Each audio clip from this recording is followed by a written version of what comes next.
para que no esté bromeando con el diablo y para que usted no vaya a estar donde el gusano nunca. Cuando sientas desmayar y que ya no hay fuerzas para continuar, has pensado abandonar ese sueño, ese anhelo que en tu alma está. La mente dice no, nada puedes hacer, pero tu corazón. Oír, entender, guardar y practicar lo que el Padre Celestial nos va a hablar. Oír, entender, guardar y practicar lo que el Padre Celestial nos va a hablar. Ok, entonces vamos a estudiar un tema que quiero que le ponga mucha atención. El día de hoy este tema es muy necesario, muy importante y tiene que ver con prepararnos, capacitarnos, instruirnos en lo que nos compete. ¿Cuál es nuestra profesión como cristianos? ¿Cuál es nuestra profesión? A ver, como cristianos, a ver, si yo le pregunto a un ingeniero, a un abogado, a un doctor, a un psicólogo, a un psiquiatra, si yo le pregunto cuál es su profesión, en qué es profesional, entonces, como cristianos, yo les pregunto, ¿cuál es su profesión?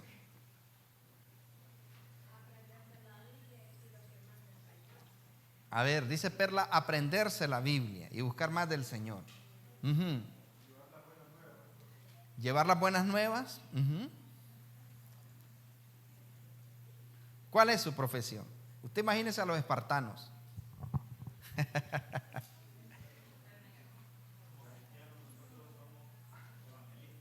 Evangelistas. Ajá. Evangelizar al mundo. Ajá, somos soldados. Ok. Primera de Juan, capítulo 3, verso 8, dice que el que practica el pecado es del diablo. Para eso apareció el Hijo del Hombre, para deshacer las obras del diablo. Para deshacer las obras del diablo. Entonces, ¿cuál era la profesión de Jesucristo? ¿A qué vino Jesús a este mundo? ¿Cuál era su profesión?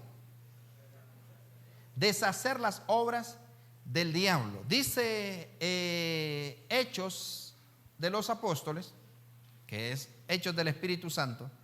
Dice la Escritura que Jesucristo fue ungido y que Él vino. Dice que el Espíritu Santo lo ungió a Jesucristo para que le abriera los ojos a los que estaban en tiniebla, y dice para trasladarlos de la potestad de las tinieblas a la potestad de la luz, y de la potestad del diablo a la potestad de Jesucristo. Entonces, ¿cuál es o cuál debería pues ser nuestra profesión como cristianos? ¿Cuál debería de ser nuestra, en qué debemos de ser profesionales pues como cristianos? Como embajadores del reino, ¿en qué debemos de ser? Levantar paralíticos. Jesucristo era experto en eso, ¿no? En manifestar el reino. Jesucristo era profesional en la manifestación del reino. Incluso Él dijo, aquí, decid que el reino de los cielos se ha acercado a vosotros. Entonces Jesucristo no estableció una religión, una denominación, una organización.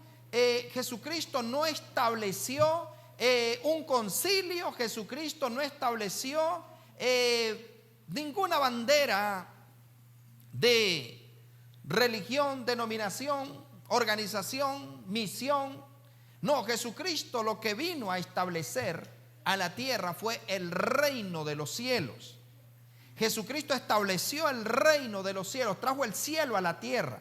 Porque en el cielo no hay enfermedad, en el cielo no hay escasez, en el cielo no hay miseria, en el cielo no hay desgracia. Entonces Él trajo el cielo a la tierra. Y Él dijo que, le dijo a sus apóstoles: ustedes vayan y lo primero que van a hacer cuando entren a una ciudad, a una casa, a un lugar, ustedes lo primero que van a decir es: paz sea a esta casa. Cambiar, ¿no?, el ambiente. Y Él dijo que iban a decir: paz sea a esta casa.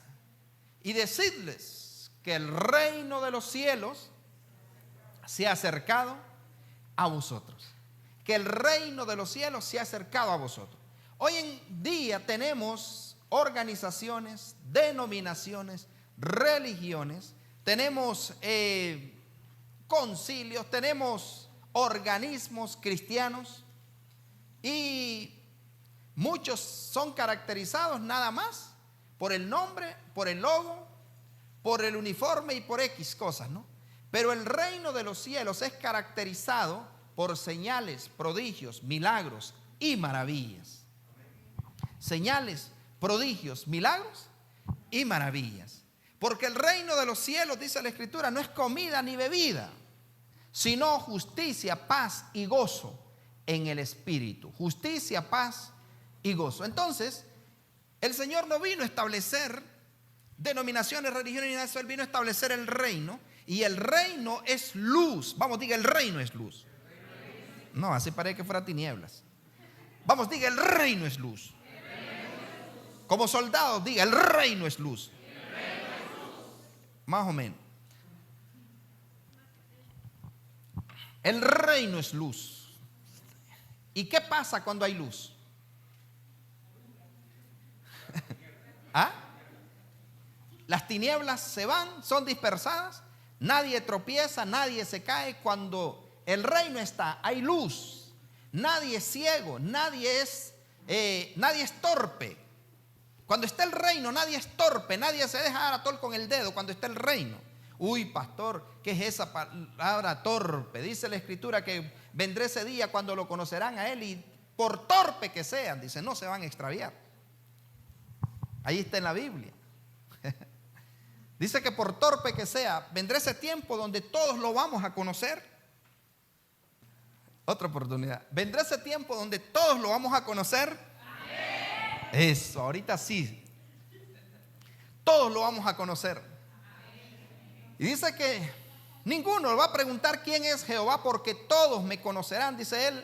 Y ahí él menciona, ¿no?, que dice que por torpe que sea, nadie se va a extraviar. Y habrá allí una calzada y camino, y será llamado camino de santidad. No pasará inmundo por él, sino que él mismo estará con ellos. El que anduviera en este camino, ¿qué dice? Por torpe que sea. No sé, ¿qué le he leído? Un poquito. Por torpe que sea, no se extraviará. Entonces, en el reino no hay torpes. Vamos, diga: yo no soy torpe. Soy, bueno, los hombres digan hombre de reino, las mujeres digan mujer de reino. Yo no quiero estar liberando a nadie. Entonces diga: yo soy un hombre de reino. Eso, qué bonito se escucha eso. Entonces, el asunto aquí es que el reino de los cielos es un reino de guerra, es un reino de batalla. Y dice la Escritura, el profeta Jeremías nos dejó un dicho y dice: maldito el que hiciere indolentemente la obra de Jehová. Maldito el que hiciere indolentemente la obra de Jehová. ¿Qué cosa es eso de decir que es maldito el que lo hace indolentemente? Indolencia fue lo que hizo Saúl. Mata niños, mujeres, mata vacas, mata animales, no dejes con vida nada. Pero dejó con vida a Amalek y a las primicias del anatema. O sea, le iba a ofrecer primicias a Dios, pero primicias que no le costaban. Le iba a ofrecer primicias malditas. Entonces, todo, ¿no? Lo que tenía, las primicias del anatema, dice la Escritura. Pero indolencia fue eso, que él tuvo compasión de un maldito, de un enemigo del reino, de un enemigo de Dios. Y de los enemigos de Dios no tenemos que tener compasión. De lo que es enemigo de Dios no tenemos que tener compasión. Por eso Gedeón, dice la escritura, que se fue y agarró el altar y lo destruyó y deshizo la imagen que tenían de la reina del cielo, de Semiramis, y lo destruyó. Pero hoy vemos a gente jugando y coqueteando con las tinieblas, con lo babilónico, con lo sucio, con lo perverso, con lo satánico. Y la Biblia dice que no tenemos que ser indolentes contra todo lo que representa el mal. No tenemos que tener compasión. ¿Alguien me está entendiendo? No tenemos que, el diablo no tiene compasión. ¿Sabe usted de lo que es capaz el diablo cuando logra capturar a un soldado? ¿Sabe usted de lo que es capaz? Ay, déjalo para otro día, pobrecito. No. Mire,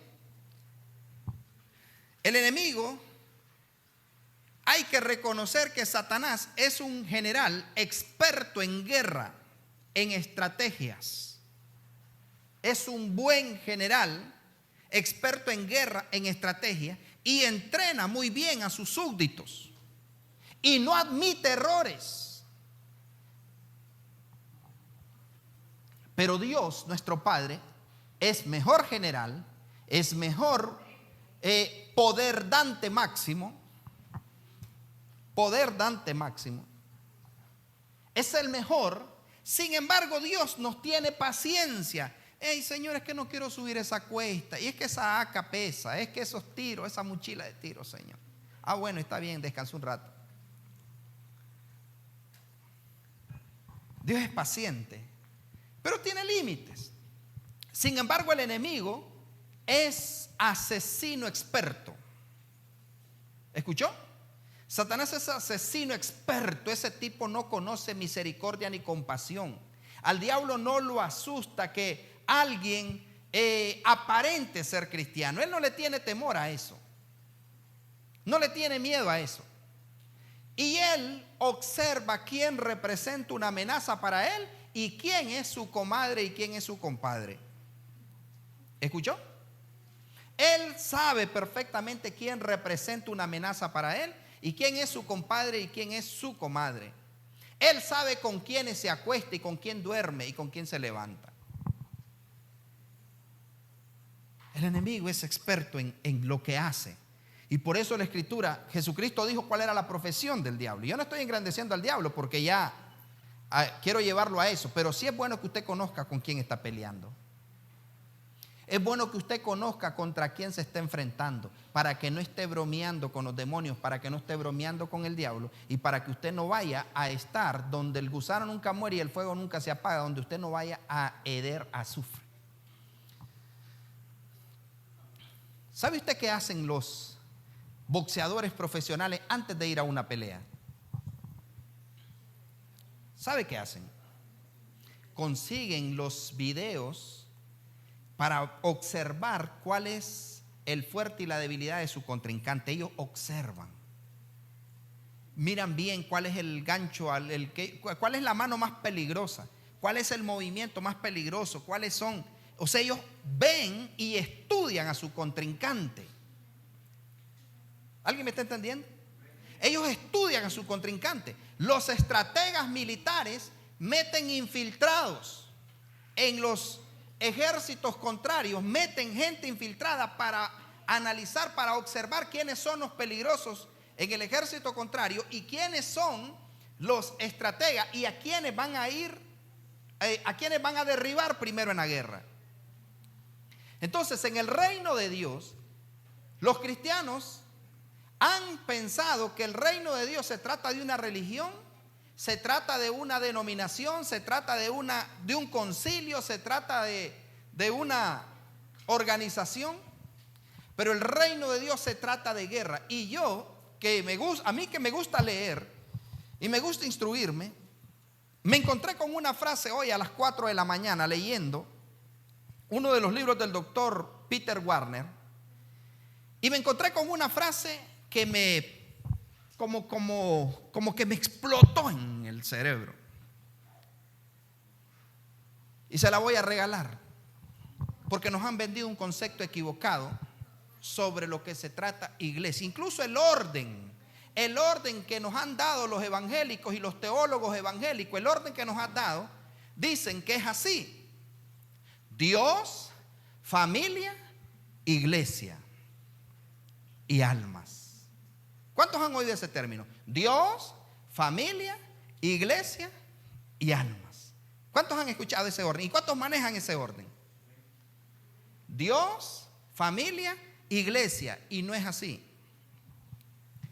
Es Dios, iglesia, familia. Ese orden Jesús lo tenía. Primero era Dios, después era la iglesia, el reino, y después la familia. Por eso, ¿quién es mi madre y quiénes son mis hermanos?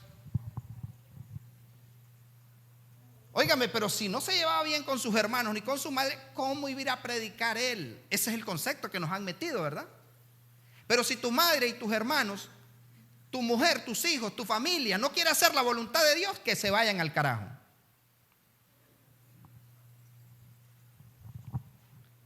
Pero es que, pastor, mi esposa, es que, ay, pastor, pero es que mi esposo, ese hombre es un flojo. Pastor, pero es que mis hijos, pastor, es que mi hija, yo le digo que lea, pero no quiere. Entonces yo no voy a estar rogando a nadie.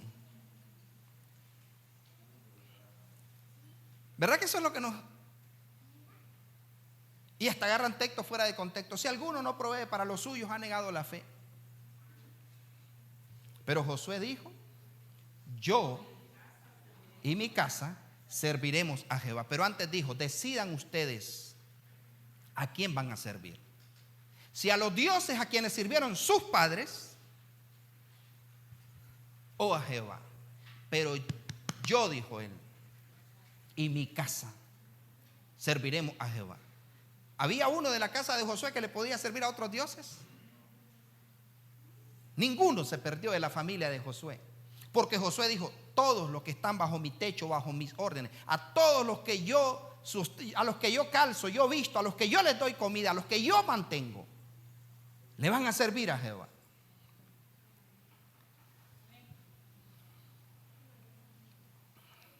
No, si me hubiera venido de pinto. Pero la frase que me voló por allá, porque yo mismo había caído en esa ignorancia y yo mismo lo he venido enseñando, y nos han dicho: la iglesia es un hospital de enfermos donde la gente viene a ser curada. La iglesia es un manicomio, dicen unos. La iglesia es un hospital donde viene la gente enferma a ser sanada. Pero hoy que leí esa frase, tipo 4 de la mañana, estaba leyendo y se me fue el sueño. Porque yo dije: esto hay que cambiarlo y esto hay que darle balance. Y la frase era que dice: se nos ha dicho durante mucho tiempo que la iglesia es un lugar, es un hospital para enfermos. Pero decía él: pero señores, la iglesia no es un hospital de enfermos, la iglesia es un centro de entrenamiento militar.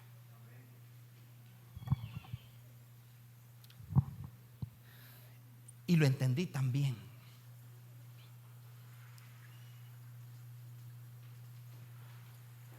Usted dimensiona eso.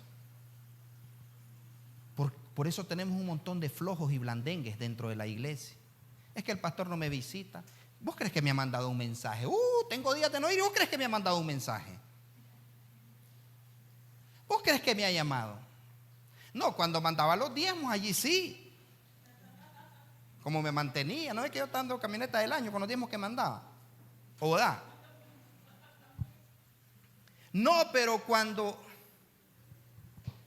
¿Sabes cuáles son tus derechos en la guerra? Pero nosotros, señores, estamos en guerra continua y no tenemos lucha contra sangre ni carne. Tenemos que darnos cuenta contra quién nosotros estamos peleando. No es contra la suegra, no es contra el suegro, no es contra la cuñada, no es contra el cuñado. Que la cuñada, la suegra, el hijo, la hija, la hermana, la mujer o el hombre se dejen usar por el diablo son otros 100.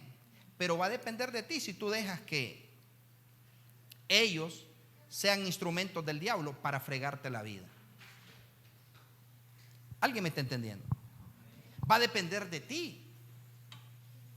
Porque el apóstol Pablo dice la escritura, y espero que usted esté entendiendo esto, dice la escritura que había una mujer, supuesta profetisa, una pitonisa, hija del diablo, que decía verdad de Pablo y de Silas, y ella caminaba y ella decía: estos son hombres de Dios, estos son verdaderos siervos de Dios, y adulando a los apóstoles, porque a la gente le gusta que lo adulen. Me gusta cuando usted ora. Ay, cuando usted me pone las manos, viera que me me gusta que usted me unja. Me gusta cuando usted ora por mí. Me gusta. Entonces, engrandeciendo, ¿no? Nosotros aquí no estamos para engrandecer al apóstol, al profeta, al evangelista, al pastor, al maestro, al evangelista, a la danzora, al chofarista. No, nosotros aquí estamos para engrandecer al único que venció al diablo en el madero. Y Pablo, no, dice la escritura que llegó un momento que Pablo no le gustó y se enojó. Y lo que decía la mujer, la bruja esa, era un espíritu de adivinación. Y hay gente que dice: pero me dijo lo que yo había hecho. Y nadie sabía que a mí me había pasado eso. Y me lo dijo. ¿Sabías tú que el diablo conoce tu pasado más que tú mismo? Porque desde que estabas en el vientre de tu madre te quiso matar. ¿Entiendes? Satanás conoce perfecto tu pasado. Así que ¿por qué te vas a asustar que te diga: el Señor me revela que cuando tenías 6 años tu abuelito? ¿Por qué te sorprende si el diablo conoce bien tu pasado? Y estudia tu futuro según tu comportamiento, según tu forma de ser. Repito eso. Y estudia tu futuro. ¿Sabe qué futuro te espera? Según tu conducta y tu comportamiento. ¿Entienden eso? O sea, uno como maestro, uno dice: este tiene buen porvenir, es puntual, no te falla, te hace todas las tareas, este lee, este se instruye, este sabe qué es obediencia, qué es sujeción. Entonces el maestro dice: este muchacho tiene buen porvenir. En la empresa dicen: no, este muchacho viene a la hora que es el primero que viene, es el último que se va. Este muchacho cuando está de balde yo lo miro, que cuando no está haciendo otra cosa está haciendo. Este muchacho merece estar en esta empresa. Pero también dicen: no, este flojo no me sirve. En cualquier momento me va a decir: me voy para la hermosa. ¿Alguien me está entendiendo? Entonces el enemigo también. Pero dice la escritura que llegó un momento que a Pablo no le gustó. Y él le dijo a los dueños de esta muchacha: hoy pónganle el orden a esa chavala. Hoy miren que esta muchacha, díganle que se calle. ¿Qué hizo Pablo? ¿Qué hizo Pablo? Pablo se dio cuenta que el problema no era la muchacha.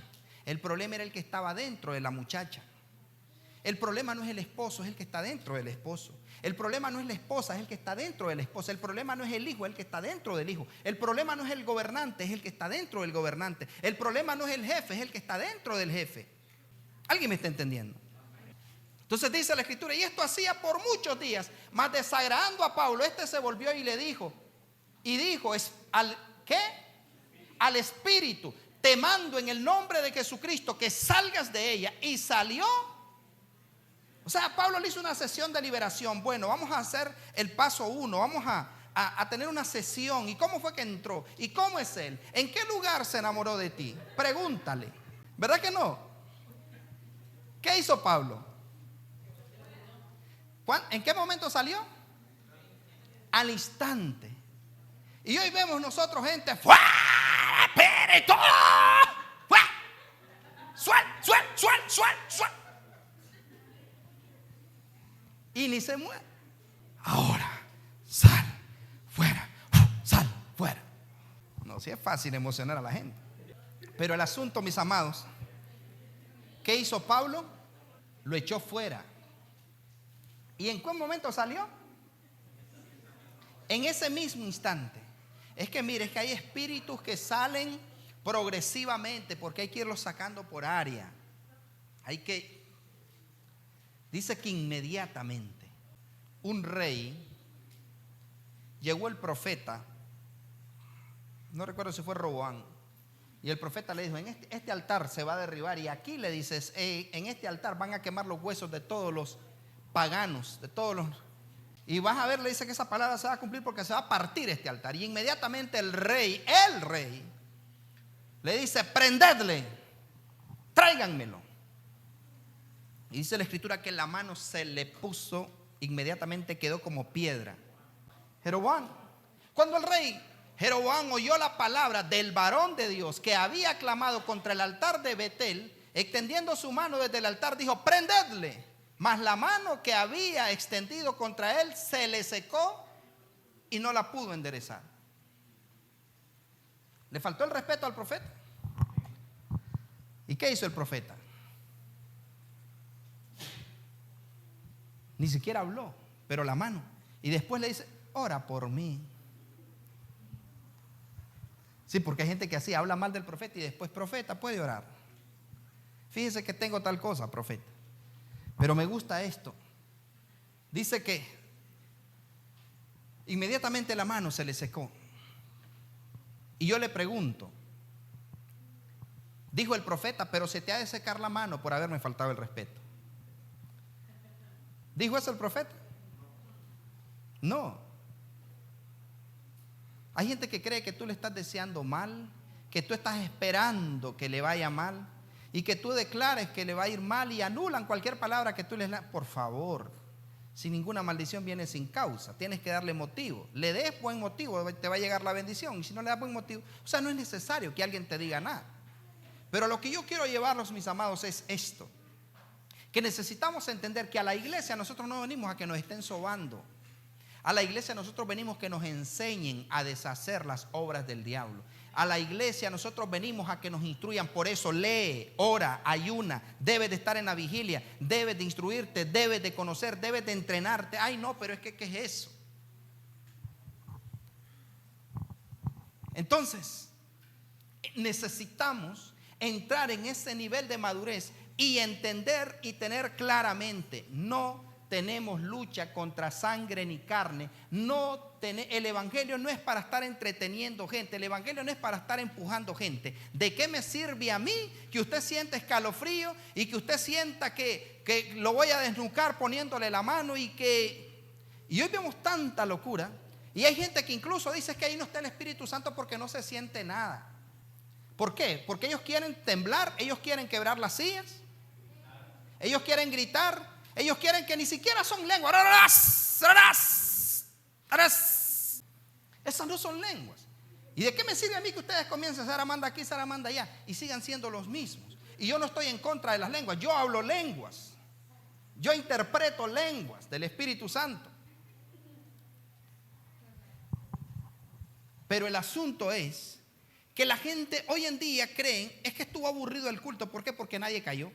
Porque la gente quiere estar, incluso por eso hoy les inventaron, la iglesia católica le regaló a la iglesia evangélica los encuentros ecuménicos, para que se puedan estar entreteniendo cada 3 meses.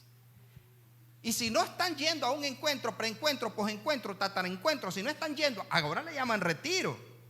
Pero usted que fue católico renovado igual que yo sabe de qué se tratan los retiros.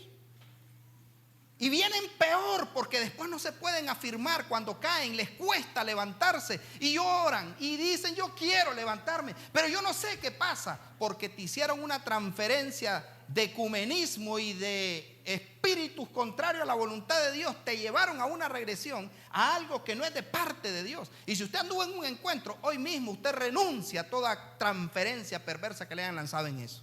¿Alguien me está entendiendo? Entonces ya se vuelven adictos.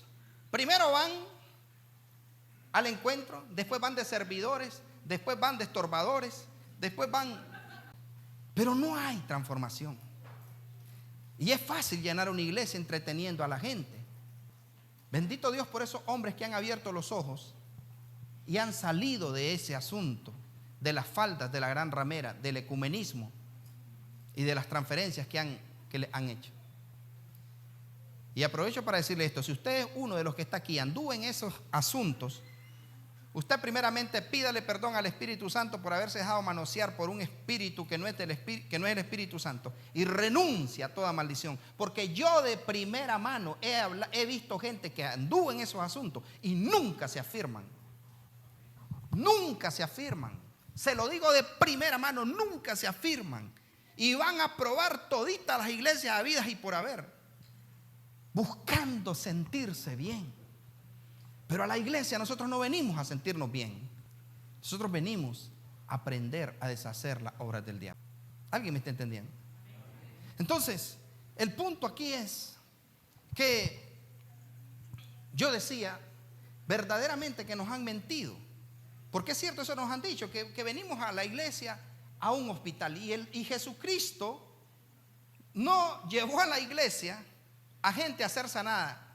No, Él llegó a las iglesias y allí sanó a los que estaban, pero les decía, ve y cuéntale a los tuyos cuán grandes cosas ha hecho Dios por ti. Cada vez que Jesucristo manifestó el reino, mandó a la gente que compartieran su experiencia. No lo mandó a su casa.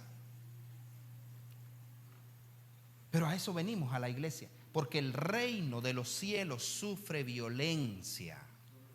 El reino de los cielos sufre violencia. Y solo los blandengues lo arrebatan. Los valientes lo arrebatan. El reino de los cielos sufre violencia. ¿Qué sufre? ¿Y qué cosa es eso de violencia? ¿Ah? ¿Qué sucede cuando hay violencia? ¿A quiénes tienen que llamar cuando hay violencia? Cuando ya hay algo que se sale de las manos, ¿a quiénes llaman? A los expertos, ¿no? A los que verdaderamente saben, son entrenados, son preparados. A ellos los llaman a las fuerzas especiales. Y ustedes no son de las fuerzas especiales. ¿O es cualquier jefe el que ustedes tienen? No fue un especialista en decirle cállate y sal de él. Pero el punto es este, que hemos visto a un enemigo equivocado. Hemos visto que el enemigo es aquel, es aquella. Hoy estaba viendo un video de este muchacho Larry Over y miré el antes y miré el después. Y estaba viendo qué endiablado estaba ese muchacho. Qué horrible se miraba. Qué espantoso. Los gestos que hacía. Cómo sacaba la lengua. Cuidadito ustedes, aquellas que les gusta andar sacando la lengua para tomarse fotos. Eso representa, eso es un demonio, es un espíritu. Y aparte también, si no, pregúntenle a aquel grupo de rock que se llaman Kiss. Ese es un demonio, es un espíritu. Hay unos que les gusta sacar la lengua. Y eso representa también la cruz invertida, el andar sacando la lengua. Pero no es de simbología satánica que le quiero enseñar. Pero lo miraba ese muchacho, como los gestos que hacía. Y honestamente, quien miraba a ese muchacho, yo mismo viendo el aporte, yo decía, al verlo, difícilmente parecía que se podía convertir. Parecía que no tenía posibilidad de arrepentirse. Parecía que no tenía posibilidad de arrepentirse. ¿Y cuántos de nosotros vemos gente ahí en la calle y creemos que, pobrecito, ojalá lo llevaran a un centro de rehabilitación? Sí, porque hoy los cristianos necesitan de un centro de rehabilitación, necesitan de un psicólogo, necesitan de un psiquiatra y necesitan de una pastilla y necesitan que alguien los entienda porque nadie los quiere, todos los odian. Tú lo que necesitas es definirte y si pones la mano en el arado es que hasta aquí nomás llegó el diablo y de aquí para allá vive Cristo en mí. No podemos estar jugando que hoy sí, mañana no, que hoy voy a ser cristiano y mañana hoy voy a la iglesia y mañana voy al bar tal. No. Esto es definirse. El reino es de definirse y es de gente de guerra. O sea, cuando tú decides, yo no sé con quién platicaba un día de esto y le decía, ¿sabe que el mundo es atractivo? Yo también tengo tentaciones, yo también tengo pruebas, yo también tengo tribulaciones, yo también. Y les decía, pero ¿saben qué me inspira a mí a mantenerme firme en los caminos del Señor? Primeramente la gratitud. Y lo segundo, que yo sé los estragos que le he hecho a Satanás en el nombre de Jesús. Y yo sé lo que a mí me esperaría si a mí se me ocurre darme una vueltecita por allá. ¿Alguien me entiende? Pero hay gente que sí entra al campo de los filisteos, entra al campo de los amorreos, entra al campo de los feos. Y jugando con cuál Sansón. Yo sé que me voy a escapar, se escapan a la primera. Yo sé que me voy a escapar, se escapan a la segunda. Sansón, los filisteos contra ti. Se escapó 3 veces. Pero hubo una cuarta cuando el hombre se decidió. Y se decidió muy tarde, se decidió y dijo, ahora me iré y ya no voy a volver, porque demasiada insistencia en esta mujer.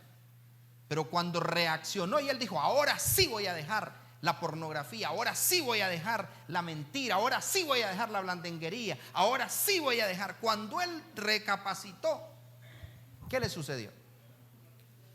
Era demasiado tarde. Ya el Espíritu de Dios se había apartado de él. Y déjeme decirle, la fuerza de Sansón no era el cabello largo, no era el pelo, era la obediencia, era el mantener ese cabello. Esa era la obediencia a Dios. Eso era, porque al final, ¿usted cree que a Sansón le creció de nuevo las 7 trenzas que él usaba? ¿Usted cree que cuando él derribó el templo le crecieron otra vez las 7 trenzas que tenía? No, simplemente volvió a echar cabello, lo dejaron cal. Volvió a echar cabello y él fue, no era el cabello, era la obediencia al que le había dicho, nunca te cortes el cabello. Entonces necesitamos entrar en un tiempo donde nos demos cuenta que Satanás nos odia y nos quiere revolcar, nos quiere matar, nos quiere hacer pedazos. Porque tú eres buscado en el infierno. No le acortes el camino al diablo.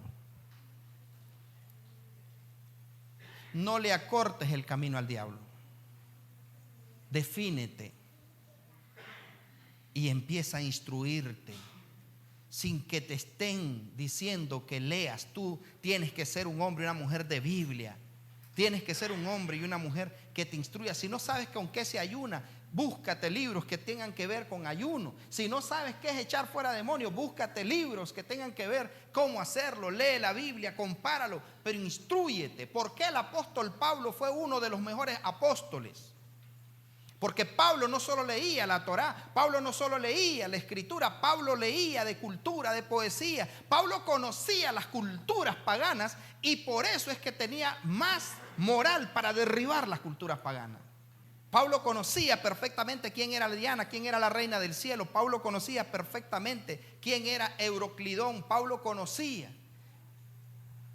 Cuando el libro de los Hechos fue escrito, Pablo le mencionó los nombres de algunos principados a Lucas, al doctor. ¿Por qué Pablo sabía que un espíritu se llamaba Euroclidón? Si en la Biblia no menciona nombres a los demonios. Pablo se instruía. ¿Por qué hoy miramos a evangélicos seduciéndose y siendo seducidos por tradiciones paganas? ¿Por qué los miramos? ¿Por qué miramos celebrando el domingo de resurrección? ¿Por qué miramos a evangélicos celebrando el amigo secreto? ¿Será que los amigos son secretos? ¿Por qué miramos cruces con la manta esa dentro de los templos? ¿Por qué miramos cristianos teniendo todavía fotos de muertos y recordando? Ay, es que no puedo olvidar. No vas a olvidar porque el demonio te está arropando cada vez. Si esa foto de ese difunto te está deprimiendo y te mantiene amargado, rompe eso y sácalo de tu casa. Si sientes algo raro cada vez que ves ese cuadro. Pero es que para mí representa, no importa lo que para ti representa.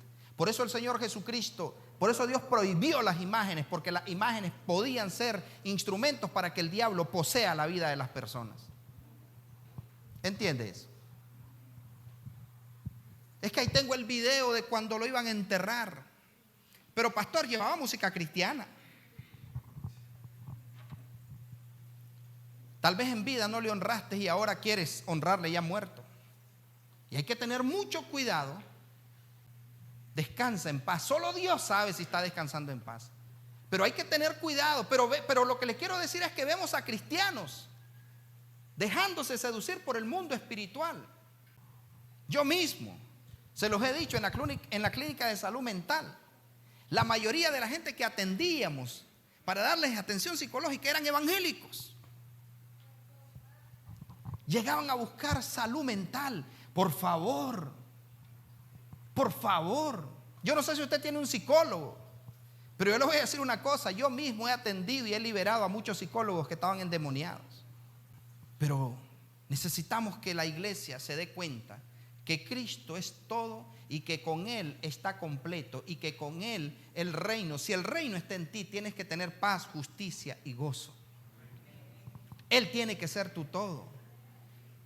Pero si solo venimos de paseo a la iglesia un jueves más, un domingo más, usted tiene que instruirse. ¿Sabe por qué? Glorifico a Dios, pero ¿sabe por qué yo todavía permanezco en pie en medio de tribulaciones, angustias, persecuciones, traiciones y todo lo que, como dijo el apóstol Pablo, yo traigo las marcas, que confié en gente que nunca debí confiar, que regalé tiempo que nunca debí regalar? Yo traigo las marcas, pero ¿sabe por qué yo todavía permanezco en pie? Y yo veo cuántos miles de pastores renuncian al ministerio porque se están volviendo locos. Eso los medios de comunicación no te lo dicen, pero hay cientos de pastores que renuncian al ministerio. No es que caen en pecado, renuncian porque ellos ya sienten que ya no dan más. Pero ¿sabe por qué? Porque desde que me convertí al Señor Jesucristo, desde que Él me alcanzó y metió sus limpias manos en el lodo cenagoso y me sacó y me dio vestiduras nuevas y puso corona en mi cabeza, cuando Él me ungió y me llamó, desde ese día yo decidí que le iba a servir a Él, no por lo que me diera, no por necesidad, no por interés, no por miedo a irme al infierno, sino porque quería saber quién era Él. ¿Sabe por qué me mantengo en pie? Porque desde los primeros 15 días que me convertí, compré mi Biblia y no la he dejado de leer desde el primer día que le dije a Cristo, heme aquí. Pero vemos cristianos que hoy en día no tienen Biblia. La Biblia no es una prioridad. Leer la Biblia no es una prioridad. Y se piensan enfrentar al diablo. Déjeme decirle que el diablo se conoce la Biblia de cabo a rabo. Se la conoce de principio a fin. Hay un profesor que Dios me permitió liberarlo. Lo estaban matando los demonios y Dios me permitió liberarlo. Y él me contaba una experiencia, algunos de ustedes se las he contado, que cuando Dios me envió y a liberarlo, él dice que literalmente se le encaramó un demonio y le metió las garras en el corazón. No fue un sueño, no fue una visión, fue literal que él vio al demonio cómo le agarró el corazón. Y dice que lo estaba matando y que él, cuando lo estaba apretando el corazón, y dice que él dijo, Padre nuestro que estás en los cielos. Dice que el demonio le dijo, santificado sea su nombre. Yo también me lo sé. La iglesia necesita experiencias sobrenaturales. La iglesia necesita experiencias sobrenaturales. Pero ¿sabe qué? No ha habido un día en que yo me haya acostado sin leer la palabra. Y a veces he pasado por circunstancias, a veces me he enfermado, porque a veces estamos tan sanos que nos olvidamos de dar gracias por la salud. Pero yo puedo estar cansado, desvelado, no importa la circunstancia, pero yo sé que tengo que afilar mi espada diario. ¿Sabe usted? Los buenos campesinos, los buenos hombres del campo mantienen su piedra de afilar y mantienen su cuma bien filudo por cualquier cascabel o coral que les salga. Pero vemos a muchos cristianos que tienen amellada la palabra porque no saben contra qué se están enfrentando. Y después los vamos a ver buscando sentido a la vida. Pero cuando vienes a Cristo, tu sentido es que dejas de existir y ahora vive Cristo. A partir de ahora tienes que vivir para Él, ir donde no quieres ir, estar donde no quieres estar y hacer lo que no quieres hacer. Pero queremos que el pastor se acomode a nuestra agenda. Queremos que Dios se acomode a nuestras costumbres. Yo no creo que Dios por no leer la Biblia. Yo no creo que Dios por un pastel. Yo no creo que Dios por un arbolito. Si además yo no lo estoy adorando. Yo no creo que Dios porque yo. Esos son los argumentos, Claudio. Yo no creo que Dios. Pero es que no importa qué tú crees, es qué dice Dios. Pero mis amados, no tenemos lucha contra sangre y carne. Y mire lo que dice, sino contra principados. ¿Sabe qué cosa es un principado? Dice Daniel capítulo 10. Daniel 10 dice, tuvo una experiencia. ¿Estamos aprendiendo algo, iglesia? En el año tercero de Ciro, rey de Persia, fue revelada palabra de Dios, palabra a Daniel, llamado Belsasar, y la palabra era verdadera. Y el conflicto, ¿por qué había conflicto? Porque la palabra era verdadera. Usted mientras a la gente y no va a haber ningún problema, háblele la verdad y aténgase. Pero él comprendió la palabra y tuvo inteligencia en la visión. En aquellos días yo, Daniel, estuve afligido por espacio de 3 semanas. ¿Sabe a qué se refiere afligido, verdad? Estuve en ayuno, dice él. No comí manjar delicado, ni entró en mi boca carne ni vino, ni me ungí con ungüento, para que se cumplieran, hasta que se cumplieron las 3 semanas. Y el día 24 del mes primero estaba yo a la orilla del gran río Heidekel, y alcé mis ojos y miré, y he aquí un varón vestido de lino, ceñido sus lomos de oro de Ufaz. Su cuerpo era como de berilo, y su rostro parecía un relámpago, y sus ojos como antorchas de fuego, y sus brazos y sus pies como el color del bronce bruñido, y el sonido de sus palabras como el estruendo de una multitud. Y solo yo, ¿qué? Y solo yo, Daniel. ¿Quién era el que estaba en ayuno? Daniel, solo yo. Él era el que estaba en ayuno. Él era el que estaba buscando el rostro. Él era el que estaba buscando la experiencia. Él era el que estaba buscando la presencia. Solo yo, Daniel, vi aquella visión. Y no la vieron los hombres que estaban conmigo, sino que se apoderó de ellos un gran temor, y huyeron y se escondieron. ¿Sabe qué hace la gente cuando verdaderamente está la presencia y anda mal? Se aparta, se corre. Pero ojo y oído, ¿cuántos días tenía Daniel de ayuno? ¿Ah? 7 por 3, 21. 21 días de ayuno, claro. El hombre llegó y solo él tuvo la experiencia, porque él era el que había buscado el rostro. Entonces, aquí en Estelí hay más de 300 iglesias, y algo otra que ahorita la están inaugurando. Pero de todos ellos, ¿quién es la gente que Jesucristo se le va a aparecer y van a ver el rostro del rey? ¿Quiénes son los que van a tener esa experiencia? ¿Ah? Los que lo buscan, la gente que de verdad. Usted aquí no viene a buscar la presencia, usted aquí viene a provocar la presencia. Usted aquí no viene a buscar la presencia, usted aquí viene a provocar la presencia. Nos vamos. Usted aquí viene a provocar la presencia. O le tengo que imponer mano. Pásenme el aceite. No es necesario que yo te imponga manos. No es necesario. Porque ese Espíritu maravilloso, el Espíritu Santo, está entre nosotros. Y Él mismo quiere que tú tengas esa experiencia. Daniel dice, solo yo. Qué rico eso, ¿no? Solo yo, dice. Pero es que era Él el que había pagado el precio. Era Él. 3 veces al día Daniel oraba. ¿Cuántas veces al día usted ora y tiene matriculado ese horario? Daniel tenía matriculado mínimo a las 12 del mediodía y mínimo a las 3 de la tarde. Infallable a las 3 de la tarde Daniel orando. ¿Cuál es el horario que usted tiene bautizado de oración? No, yo oro cuando tengo un problema, cuando tengo una necesidad, cuando se me viene el mundo encima. No, eso es incorrecto. Tiene que haber un bautismo de horario, de lectura, de oración. ¿Aló? Entonces él dice, solo yo, me gusta eso, se escucha rico, ¿no? Solo yo, dice. Pero es que solo él se lo merecía, ¿sí o no? Solo yo, Daniel, vi, aquellos otros salieron en guinda. Quedé pues yo solo, verso 8, quedé pues yo solo y vi esta gran visión, y no quedó fuerza en mí, ante mi fuerza se cambió en desfallecimiento y no tuve vigor alguno. Pero oí el sonido de sus palabras, y al oír el sonido de sus palabras caí sobre mi rostro en un profundo sueño, con mi rostro en tierra. Y he aquí una mano me tocó e hizo que me pusiese sobre mis rodillas y sobre las palmas de mis manos. Y me dijo, Daniel, varón muy amado. ¿Quieres que Dios te ame?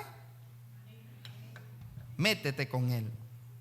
Varón muy amado, está atento a las palabras que te hablaré y ponte en pie, porque a ti he sido enviado, a ti he sido enviado ahora, a ti, la gente que busca el rostro de Dios, la gente que se mete con Dios, la gente que Dios los mira interesados en él. Entonces Dios se los va a enviar a ellos, a ella. Puede decirle: Señor, heme aquí, no temas. Verso 12. Entonces me dijo: Daniel, no temas, porque desde el primer día que dispusiste tu corazón a entender y a humillarte en mi presencia, en la presencia de tu Dios, fueron oídas tus palabras. Y a causa de tus palabras, tu oración, tu búsqueda, tu clamor, yo he venido. Y vea lo que sigue, ahí quiero llevarlo. Mas el príncipe del reino de Persia se me opuso durante 21 días. Pero he aquí Miguel, uno de los principales príncipes, vino para ayudarme y quedé allí con los reyes de Persia. He venido para hacerte saber lo que ha de venir a tu pueblo en los postreros días, porque la visión es para esos días. Mientras me decía estas palabras, estaba yo con los ojos puestos en tierra y enmudecido. Pero he aquí uno con semejanza de hijo de hombre tocó mis labios. Entonces abrí mi boca y hablé y dije al que estaba delante de mí: Señor mío, con la visión me ha sobrevenido dolores y no me queda fuerza. ¿Cómo pues podrá el siervo de mi Señor hablar con mi Señor? Porque al instante me faltó la fuerza y no me quedó aliento. Y aquel que tenía semejanza de hombre me tocó otra vez y me fortaleció y me dijo: muy amado, no temas, la paz sea contigo. Esfuérzate y aliéntate. Y mientras él hablaba, recobré la fuerza y dije: hable mi Señor, porque me ha fortalecido. Él me dijo: ¿sabes por qué he venido a ti? Pues ahora tengo que volver para pelear contra el príncipe de Persia, el de los hípicos. Persia, otro día le explico eso. Contra el príncipe de Persia. Y al terminar con él, el príncipe de Grecia vendrá. Pero yo te declaré lo que está escrito en el libro de la verdad, y ninguno me ayuda contra ellos, sino Miguel, vuestro príncipe. ¿Qué entendemos ahí?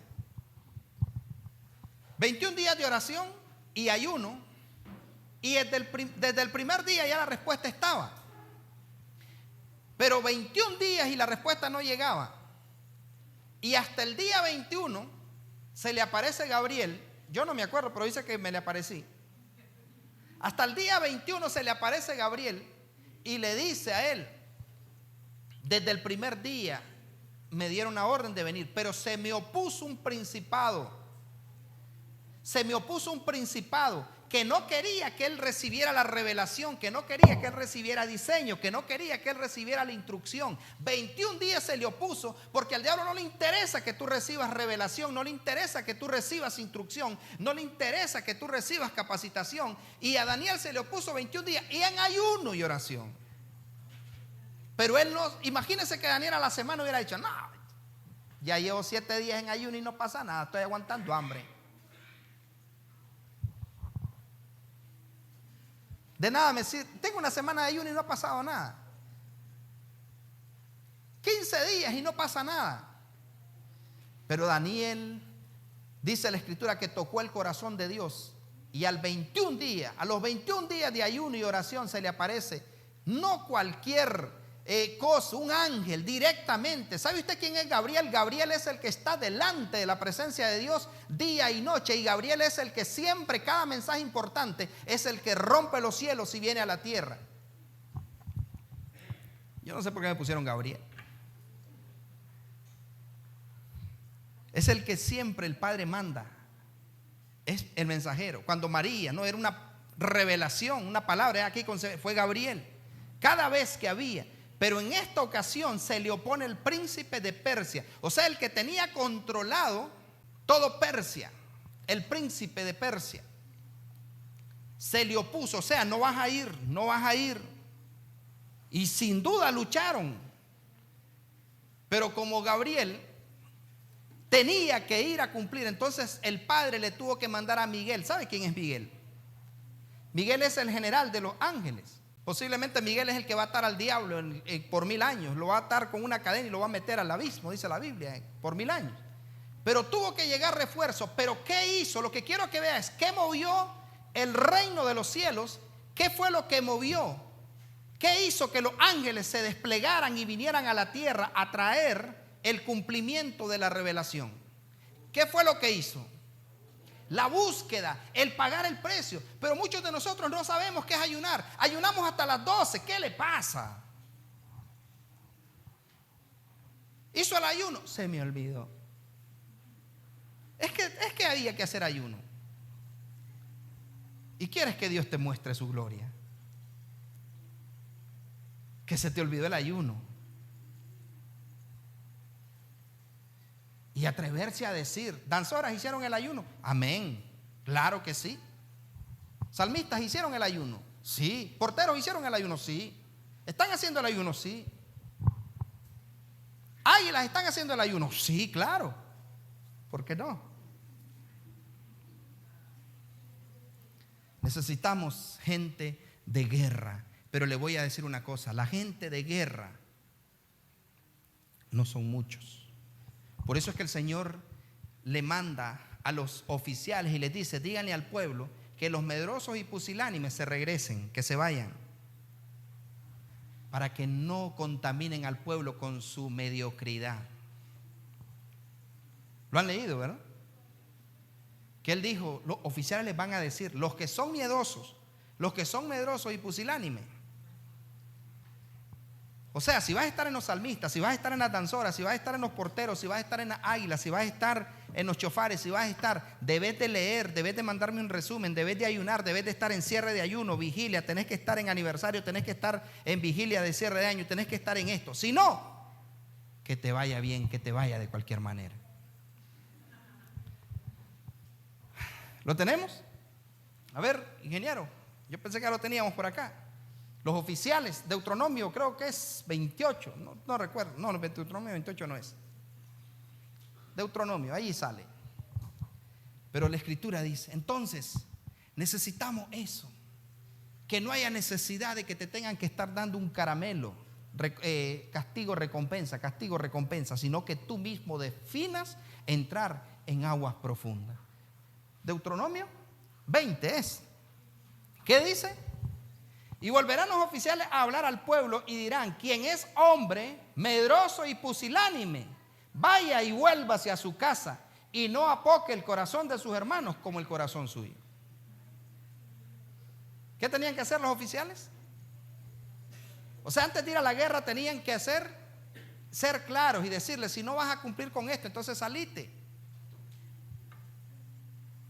O sea, no estés perdiendo tu tiempo. ¿Por qué? Porque entonces van a decir, ajá, ¿y por qué a Barbie no manda el resumen y no la saca del grupo? ¿Y por qué a Zoe no hace el ayuno? Y lo hace, ¿verdad? ¿Y por qué Zoe no hace el ayuno? Porque ya la miré que subió un estado que estaba soplando una vela y pidiéndole un deseo. ¿Y por qué es que, o sea, cada uno de nosotros tenemos que estar, inspirar a nuestros compañeros, inspirar? ¿Sabe usted que no hay nada más espantoso y más terrible que estar en la casa de Dios y que esté en las alabanzas, que esté en la adoración y no sé, solo se me ocurre ahorita, cuando levanto mis manos, ¿qué dice?